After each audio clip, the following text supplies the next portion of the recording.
Hello guys, welcome ulit sa ating panibagong video. For today's video, pag-usapan natin is yung part 2 kung paano mag-farm ng gems dito sa Kabal Infinite Combo C server. So medyo matagal ako hindi nakapag-upload. So ilang days din na almost 2 weeks ako hindi nakapag-upload.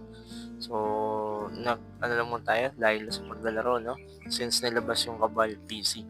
So if you're new to this channel, please don't forget to subscribe and then click yung bell icon para lagi kayong notified. And also, don't forget to follow us on Facebook para sa mga updates at game features. So, let's start.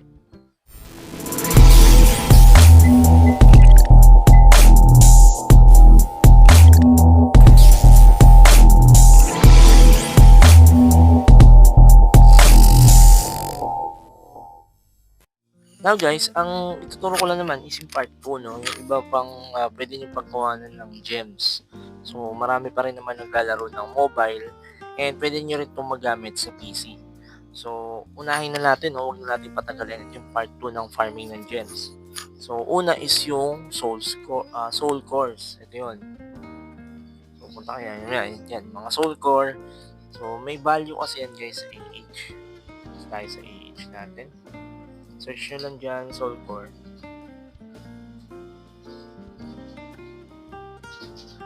Ay, hindi na mabasa. Wait lang.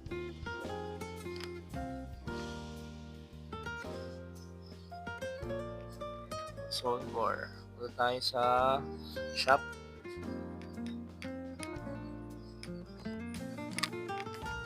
Search nyo lang soul core. So, kahit anong soul core dyan, may price na.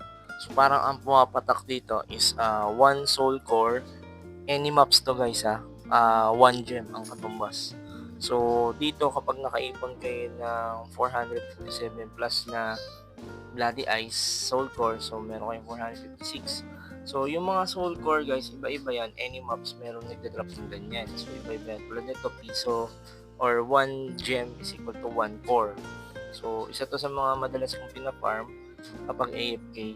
Kasi 1 core is equal to 1 gem na kasi to. So, mostly ginagamit to sa mga collections and then ipinanglalagay sa pinalalagay sa collection. And sa collection, maraming requirement ng soul core per maps. So, ito yung madalas kong pina-farm. Yan, yung mga soul core. So, kung mapansin nyo dito sa aking inventory, ang dami kong soul core. Yan. So, pag mga AFK sa mga maps, yan. Usually, yan yung isang source ko ng gems. So, pag nakaipon ako ng mga 400 pieces or 300 pieces, pwede na yun. So, benta ko na ng 300 gems. So, easy gems na yun. So, let's go on our next one. So, sa next one, punta kayo sa upgrade items. So, isa to sa mga ini-snap, no? Option scroll. Sa option scroll, guys, ang iiponin nyo lang dito ay highest. Any highest. Basta highest. Kasi naglabasa na yung force gem. Ay, yung Artridium set. So, eto siya guys. Yung, imagine niyo sa highest ng attack. So, 32 per gem. Per piece. 32 gem per piece. So, kung makaipon ka ng 127 na ganyan, so, maganda-ganda na yan guys. Kasi pang collection din ng scrolls and panlagay din sa mga item slots ng ating items. So, pwede yung gamitin sa equipment, sa mga item. Yan, sa mga ganyan, panlagay ng ganyan. Or, ipang co-collection nyo. Sa collection kasi maraming requirement yan. Under dungeon, sa pinakababa. So, hindi ko na isa-isahin guys. Alam nyo na yan. So, let's go on our third one. No? So, third sa ating slot, no, is craft items. So, sa craft items, ito yung mga mga pang-craft usually. Pwede kayong mag-farm ng mga normal materials like hard shell, yung powerless core, mirror stone. So, usually yan. Usually mag-i-start talaga yan sa illusion coral, machinery head, astral skull, infernal ruby. So, lahat kasi yan pwede nyo i-craft. Ayan, tulad nito. 42 pieces na ganyan. So, pang-craft ng S1, S2 para seated berry. So, sa mga beetle shell naman, so, yan siya guys. So, isa yan sa mga pina-farm ko. Madalas. So, dito lang yan guys, mag-AFK lang sa any maps, no? Pero usually lakeside or pontus. So, yan, nag-iipon ako ng ganyan guys. Makikita nyo dyan, lahat ng klase ng ano. So, nag-start na ako mag-ipon. And pinaparami ko lang yan. And then, pag tumaas yan, tsaka ako ngayon ibibend. So, isa yan sa mga technique. Kasi 41 pa lang eh. Last nakita ko dito is 50. 50 per piece. Ito kasi naka 14 lang siya. So, 50 per piece. So, pwede na sa sa farming natin. Kasi sa 14, ano na siya eh. 588 na eh. So, malaki-laking kitaan din sa materials. So, next will be yung ating selling ng plus 10 at plus 11 items. Pero dito, mostly weapon lang. So, it's either orb na mithril, basta mithril pataas. Tapos plus 10. Yan. Pag naka-port kayo ng mga plus 5, plus 6, i-ups nyo na. Kasi kapag nag-ups kayo, yung mga quartz na nakuha nyo doon sa dungeon, pwede nyo gamitin yun. And then, i-plus 11 or plus 10. Para kung mabenta man, tulad nito, yung mga may ganitong special or basta kulay violet, mataas yan. So, 1,000 gems, bawi ka na dyan. So, yun yung point doon. So, pwede kayo mag-farm ng mga plus 11. Ang usual na ginagawa ko, weapon plus, hanap ako ng mga plus 7.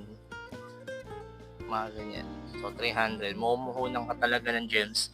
And then, tsaka ako ipapalo hanggang 10. So, ipon lang ako ng upgrade core highest. Then, tsaka ako papalo. Tsaka ako ibibenta. So, 3 lang yung weapon na pino-farm ko. Orb, crystal, at tsaka blade. Kasi yung orb ginagamit na halos lahat ng magic type. And then, crystal sa mga archer, shielder, at tsaka force blader. At yung blade para naman sa BL, sa force shielder, at tsaka sa FB. So, kumbaga yung demand, sobrang taas. Kasi maraming ganong klase ng class. So, aralin nyo before nyo gawin. So, next on our fifth na tips na bibigay ko ay yung course from Arenas, Chaos Arenas. So, ito yung dito yung guys. Dito kasi madalas ako mag-Chaos Arena. So, dito, ALS ang gagamitin nyo. So, kung may ALS kayo, tulad yan, 800 ALS. So, makakuha kayo ng course dyan, and then yung course, ibibenta nyo yun. And every day, meron kayong 5 entries, 5 runs each day. And then, kapag naka 10 runs ka nito, magkakaroon ka pa ng achievement at achievement dito sa achievement. So, sa achievement yan guys, pag Chaos Arena. So, dungeons, dito yan, basta nandito yan sa series ng achievement. So, bukod sa title, makakuha kayo ng items na pwede nyo ibenta as gems. So, may isa pa guys wala kasi dito dahil hindi tayo premium. Yung week dungeons, yung weekend dungeons, weekend map part, RS at saka EOD. So, 5 runs per day din yun and kailangan premium kayo doon. So, makakapulot kayo doon ng mga items, bike, and etc. Tapos yung mga item na yun, syempre, pwede nyo pa rin ibenta as gems. Kasi mabibili nyo siya dito kay peddler ng pals. So, yung mga mapupulot nyo inside the dungeon, pwede nyo ibenta yun as gems. So, another source ng gems yun. So, yung last, ito for sure hindi pa to ginagawa ng karamihan. Pero ito, isa to sa mga madalas kong ginagawa. Diba, nagra-run kayo ng only run. So, makakaipon kayo na tinatawag nating dungeon points. So, for the dungeon points, kung gusto mo magka-gem, so bukod sa nakakuha ka na doon sa dungeon, nakakuha ka na rin ng ALS after ng completion. Pagpunta mo dito, kailangan meron kang 120 TP points or TP, dungeon points. So, i-exchange nyo kay Petisha. Tapos, paano ka magkaka-gem dito? Hanapin mo dito is itong Cube of Protection Premium. So, 120 TP points ang requirement yan and pwede ka makakuha ng 2 to 10 Protection of Beradrix. So, si Beradrix guys, ay yung Protection of Beradrix, ginagamit yan during dungeon sa mga high level para mag-respawn ka automatic pagka na one hit ka or pag inactivate mo siya during dungeon para hindi ka mamamatay agad-agad. So, ngayon, magkano ba yung Potion of Beradrix? So, magkano yung Potion of Beradrix? Punta tayo agent shop. Search nyo dyan is Beradrix or Vera. Lalabas na yan. So, ayan guys, yung Veradrix ngayon. So, set natin sa low. So, pag nakaipon kayo dyan, sa isang pirasong Veradrix guys, may 40 gems ng katumbas. Ay, 9 gems pala, sorry. 9 gems. So, kung makaipon ka ng 10, so sa dalawa, kung makasampu ka, so times 10 mo lang, so 90 gems na kagad yun for Veradrix. Pero ang teknik ko dito, nag-iipon ako ng madami. Tulad nito. Pakita natin. So, ayan. Currently, 38 pa lang siya. So, kung ibibend ko yung 38, so, wala pa siya. No? So, basta kayo na yung gumawa ng math. Pero usually, Veradrix, malaking tulong to guys. And tulad niya, kung maka 500 Veradrix ka sa DP points, or kasi pasok ka naman ng pasok ng dungeon. So, pwede mo siyang gamitin as gems. So, ayan. Palit nyo lang doon sa Cube of Protection ngayon. 120 ng 120. So, maka 120 ka, swap mo dyan, swap. Kasi makakuha ka ng ganito. So, swerte mo kung makakuha ka ng 10 pieces and above, or kasi 2 to 10 lang naman. So, kung makakuha ka ng 10, ipon ka hanggang siguro 50 times ka mag-ipon ng 10. So, 4,000 na gems na katumbas na. So, ayan guys, nakaset yun as low. So, pag ganyang quantity, ay yung price niyan. So, malaking tulong yan para sa mga madalas na nasa high dungeon, and maraming bumibili niyan guys, kahit ako bumibili ako niyan pag kailangan. So yun, I hope na may natutunan kayo in today's video, and see you on the next video guys. Bye bye.